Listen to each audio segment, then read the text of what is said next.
Le trésor de Mildenhall est un important trésor d'argenterie romaine du IVe siècle découvert à Westrow, près de Mildenhall, dans l'est de l'Angleterre. Le trésor de Mildenhall. Il est 7 heures du matin quand Gordon Butcher sort de son lit et allume la lumière.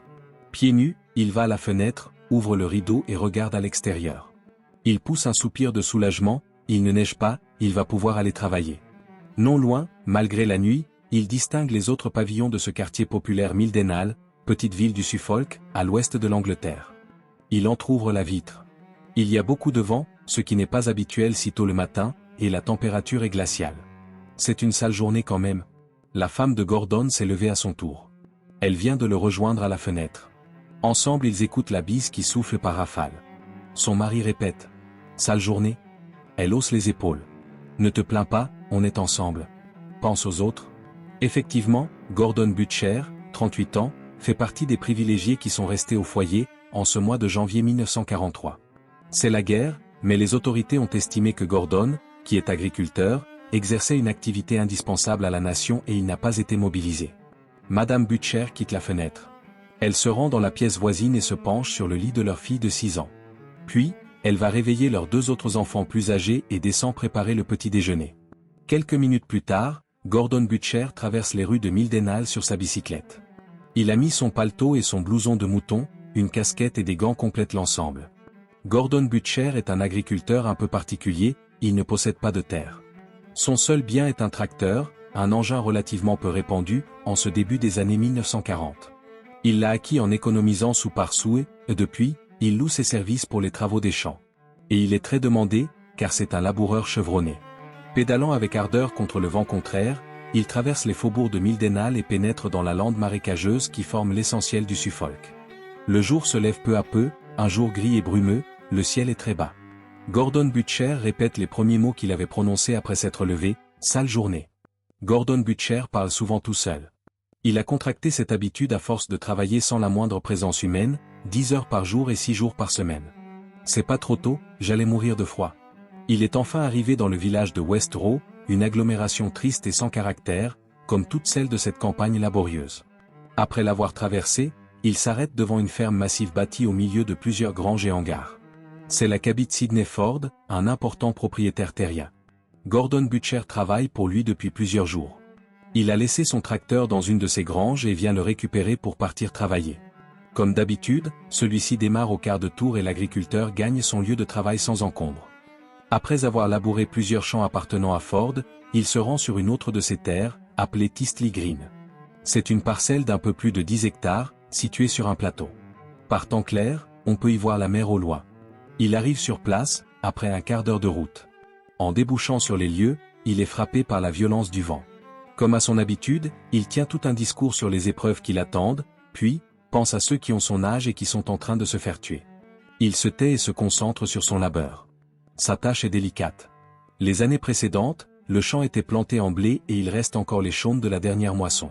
Mais le propriétaire a décidé d'y faire pousser de la betterave, et de toutes les productions, la betterave est celle qui nécessite le labourage le plus profond, 25 cm, voire 30.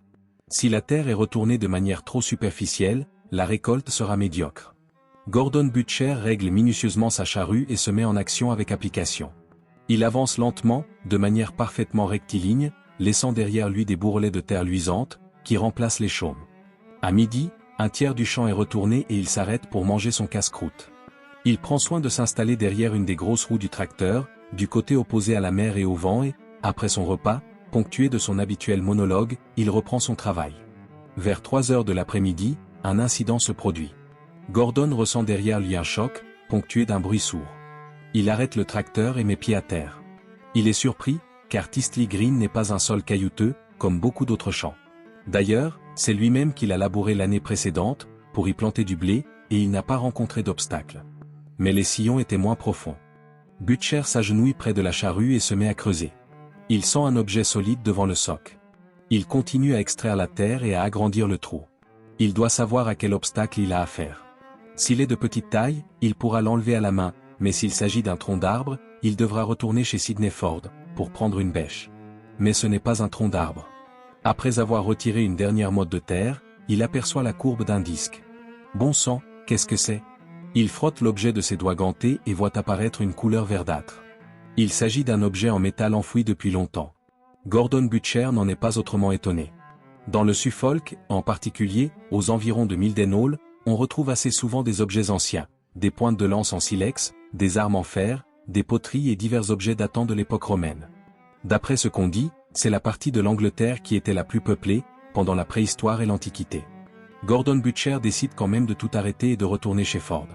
Pas question de prendre le tracteur, il ne veut pas le bouger, de peur de l'abîmer. Il ira à pied, cela va prendre du temps, mais il est sûr que l'agriculteur appréciera. Sidney Ford est, en effet, quelqu'un de cultivé, qui s'intéresse de près à ces vestiges du temps passé. On dit même qu'il fait en cachette le commerce de ces reliques et qu'il en retire pas mal d'argent. Gordon, pour sa part, s'en moque. Si Ford s'intéresse à ces choses, c'est son affaire. Pour lui, seul compte le travail de la terre et sa famille. C'est son unique univers. Gordon Butcher ne se trompait pas. Quand il annonce la nouvelle au fermier, il voit son visage s'illuminer. Un objet. Quel genre d'objet? C'est plat, comme une espèce d'énorme assiette. Intéressant. Vous êtes sûr de ne pas l'avoir abîmé? N'ayez crainte. Je me suis arrêté dès que je l'ai touché. Sidney Ford est un bel homme aux cheveux blancs très fournis. Il émane de sa personne quelque chose d'incontestablement distingué qui lui donne plus l'allure d'un noble de province que celle d'un paysan. Il enfile prestement son pardessus, va chercher sa voiture, met une pelle et un sac dans le coffre, puis prend, en compagnie de Gordon, la direction de Tistley Green. Durant le trajet, le laboureur entame un discours sur le climat et la difficulté de travailler dans des conditions aussi épouvantables. Ford ne l'écoute pas. Il sait une chose qu'ignore Butcher. En 1932, un nommé Lethbridge, assistant à la section antiquité de l'université de Cambridge, a fait des fouilles dans la région et a mis au jour les fondations d'une villa romaine dans les environs immédiats de Tistley Green. Il se souvient parfaitement de ses dernières paroles. D'après mes constatations, il s'agit d'un bâtiment très luxueux. Il se pourrait qu'on retrouve à proximité des choses remarquables. Dans ce cas, je compte sur vous pour me prévenir. Sidney Ford avait assuré qu'il ne manquerait pas de le faire, mais il n'en a jamais eu l'intention. Il a un défaut, il est intéressé et pas toujours très regardant sur les principes. À la différence des habitants des environs, qui sont des rustres, il connaît le prix de ces antiquités et en a vendu quelques-unes, dans la plus grande discrétion et pour son plus grand profit. Les deux hommes ne tardent pas à arriver sur les lieux. Sidney Ford se rend d'un pas pressé vers la charrue, sa bêche et son sac de toile à la main, et s'agenouille devant le trou. Gordon Butcher vient le rejoindre. Les bourrasques n'ont pas cessé et le laboureur doit élever la voix pour se faire entendre. D'après vous, c'est quoi? Je n'en sais rien, mais c'est gros. Il faut déplacer la charrue. Celle-ci n'est pas légère et les deux hommes ont bien du mal à la soulever pour la déposer un peu plus loin. Ford se met ensuite à creuser avec précaution un cercle d'environ 1 mètre de diamètre autour de l'objet en métal. Quand il atteint une profondeur de 70 cm, il abandonne la bêche et continue à fouiller le sol avec ses mains. Peu à peu, le métal se dégage, jusqu'à ce qu'apparaisse un énorme plat, dont le diamètre doit atteindre 60 cm. L'extrémité de la lame du tracteur a touché le bord le plus élevé et une légère entaille est visible. Ford prend le plat en main et tente de le débarrasser de sa gangue de terre, en le tournant et le retournant. Il ne distingue pas grand-chose mais note son poids remarquable. L'objet doit peser dans les 8 kilos. De quelle matière est-il donc fait? Pendant que Sidney Ford se livre à ses réflexions, Gordon Butcher continue à creuser dans la terre. Il pousse soudain un cri. « Venez voir, il y a autre chose. » Reposant le lourd disque, Sidney Ford vient le rejoindre. Il se remet à creuser frénétiquement, peu après, tous deux exhument un autre plat. Il est semblable au premier, couvert d'une gangue verdâtre et d'un poids remarquable, mais à une forme différente, plus petite et plus creux. Il ressemble plus à une cuvette qu'à un plat. Même si Sidney Ford se garde de le dire à son compagnon et d'exprimer un enthousiasme excessif, il a la quasi-certitude qu'il s'agit d'une découverte exceptionnelle. Plus il y réfléchit et plus il est sûr que les deux objets sont en argent massif. Le poids et ce genre d'oxydation sont caractéristiques. Il se trouve vraisemblablement en présence d'un trésor romain. Et ce n'est pas fini. La voix de Gordon Butcher, toujours agenouillé au-dessus du trou, retentit de nouveau. Il y en a encore. Oui, il y en a encore. Ensemble, ils déterrent un nouveau plat, puis d'autres objets des assiettes. Des coupes. Des gobelets. Des écuelles. Des cuillères. La neige se met à tomber, d'abord en flocons espacés, puis en véritable tempête, mais cela ne les arrête pas. En tout, ils ressortent 34 pièces. Le fermier s'adresse enfin au laboureur, « Venez chez moi, il faut vous réchauffer. » Gordon Butcher est absolument frigorifié. Je ne dis pas non, mais il faut protéger le tracteur. Il y a une couverture dans le coffre de la voiture. Les deux hommes emmitouflent de leur mieux le moteur et montent dans le véhicule. Une fois qu'il a démarré, Butcher interroge son employeur. « Qu'est-ce que c'est, à votre avis? De la vaisselle en état. Cela doit dater du Moyen Âge. Tandis que son passager s'est mis, selon son habitude, à discourir, le fermier réfléchit intensément. S'il s'agit bien d'argent, cela n'est pas forcément une bonne nouvelle. Cela complique même singulièrement les choses. Il existe en Angleterre une loi étrange concernant la découverte d'or ou d'argent. Elle remonte à plusieurs siècles, mais elle n'a pas été abrogée. Si une personne déterre, même chez elle, un objet en or ou en argent, sa découverte devient automatiquement propriété de la couronne. Non seulement il est impossible de la vendre, mais il est strictement interdit de la garder pour soi. Ce n'est pas tout. Toujours selon la même loi, ce genre de trésor n'appartient pas au propriétaire du terrain, mais à son découvreur.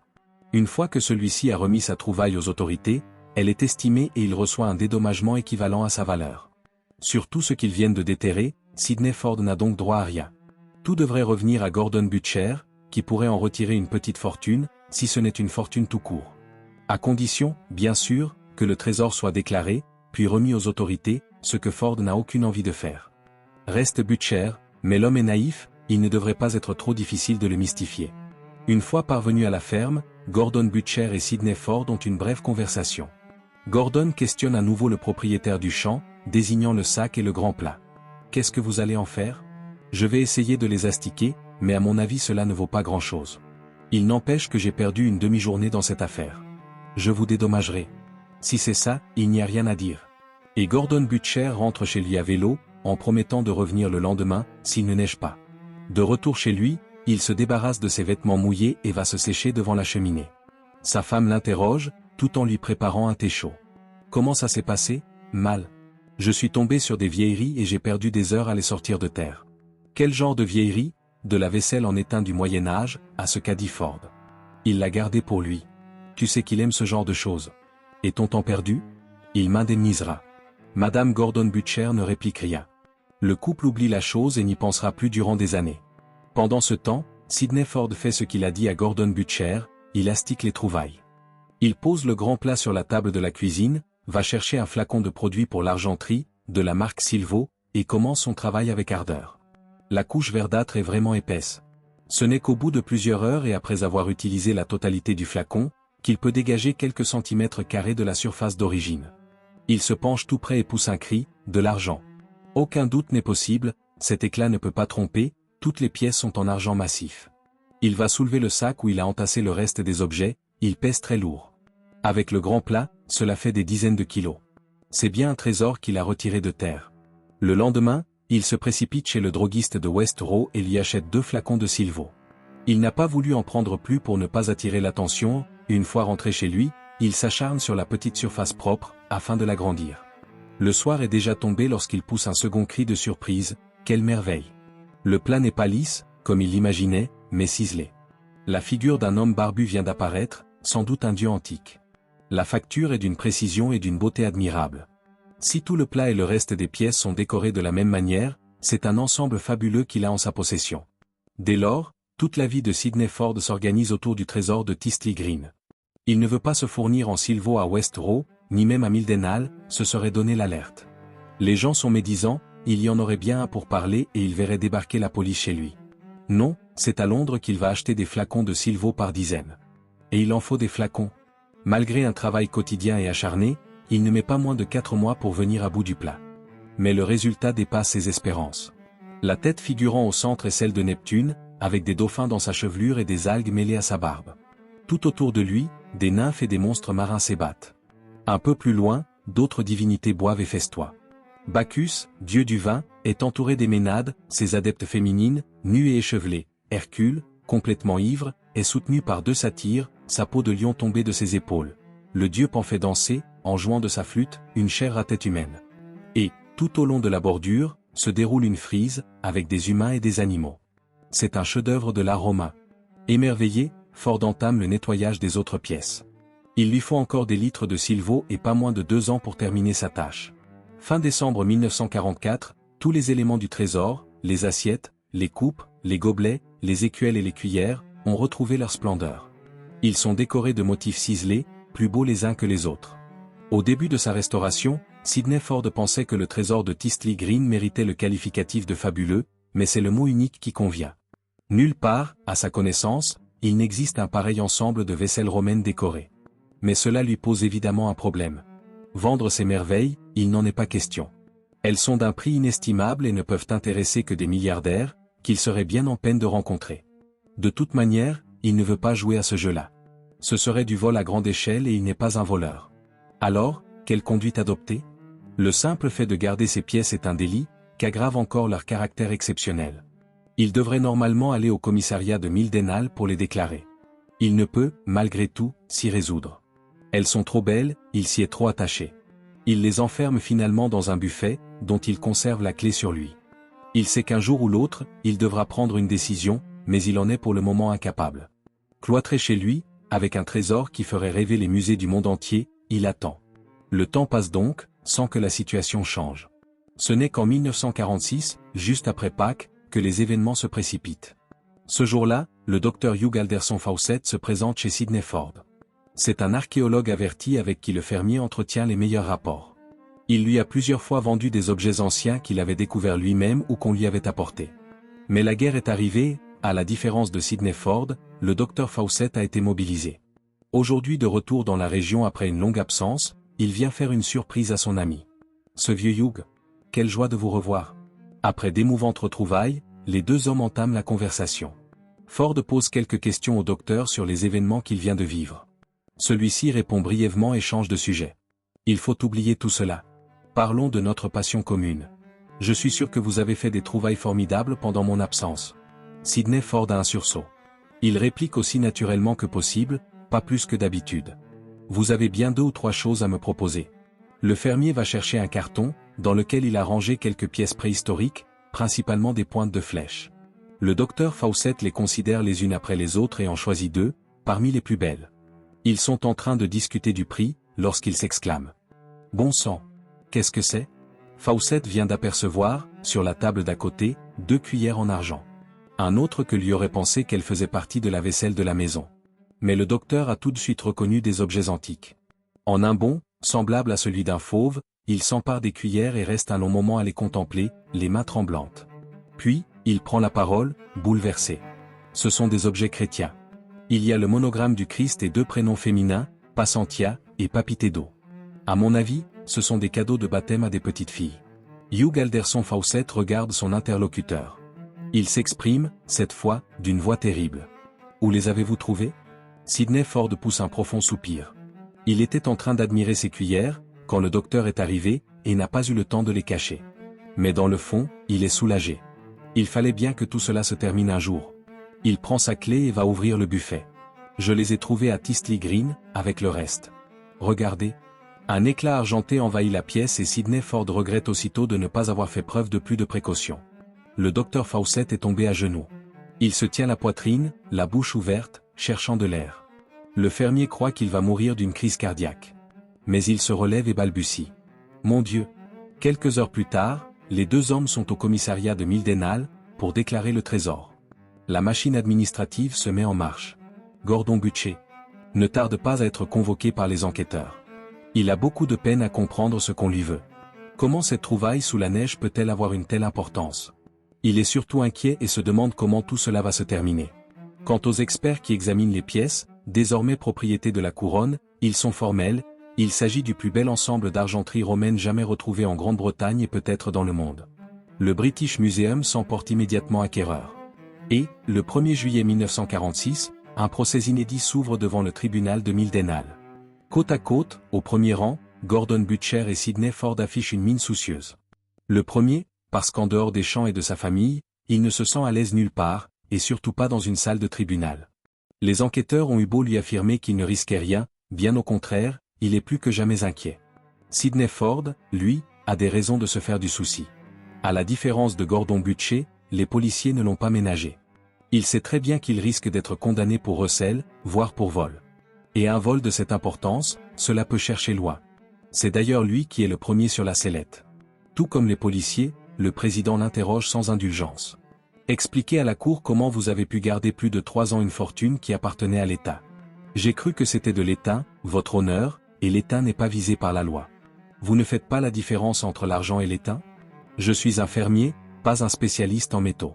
Le reste de sa déposition est à l'avenant. Sidney Ford joue les naïfs et jure de sa bonne foi. Est-ce suffisant pour convaincre le tribunal? Dans le public, on aurait tendance à croire que non. Puis, Gordon Butcher est à son tour appelé à la barre. À la demande du président, le laboureur rappelle les événements de cette journée de janvier 1943. Deux parlent principalement du mauvais temps, qui semble l'avoir plus frappé que tout le reste. Il confirme ensuite qu'avec Sidney Ford, ils ont bien sorti de terre 34 objets, témoignage important, car il innocente le fermier du vol d'une ou plusieurs pièces, comme les policiers l'avaient un moment supposé. Pendant toute sa déposition, il manifeste la plus grande nervosité et quand, à la fin, le président lui demande « Saviez-vous que vous pouviez toucher une récompense pour votre découverte ?» Il répond, très surpris, « Non, votre honneur. » Déposant après lui, le docteur Hugh Alderson Fawcett aborde le volet historique et artistique de l'affaire. Son émotion est encore perceptible, lorsqu'il évoque ce que la presse a appelé le trésor de 1000 dénals. Ces objets datent du IV siècle après Jésus-Christ. Il s'agit du service de table d'une riche famille romaine.